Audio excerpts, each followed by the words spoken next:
Kasi marinig yung ano. Good morning. Sabi nga itong kamote, no? Good morning. Yung matagal tayo hindi nakapag-vlog. Tayo ulit, no? Medyo mahaba na ang bigote nitong kamote, no? Lagi lang follow, like, share, and subscribe, no? Sama nyo na yung subscribe yun, no? Good morning. Sabi nga itong kamote, no? Pagla po dyan sa ating mga kaibigan, mga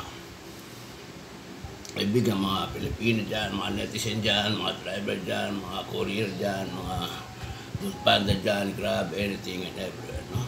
Good morning, sabi nga itong kamote. Itong ating medyo, ang tawag dito lang, tanghalian na ano? Brunch. Brunch, yeah. May brunch ka na, may lunch ka pa. Breakfast, ampong. Ano kami sa laundry shop na yung blab, no? Nagbili kami ng chicken, yung Landers sarap chicken. siya, chicken landers, no? Good morning. Meron tayo itong medyo maganda ang ating tulog ngayon, no? Sarap ang ating tulog, no? Good morning. Tayo saging, no? Hindi mawawala ang ating saging dyan, no? Good morning. Sabi nga itong kamote, no? Ang ating banana ketchup, no?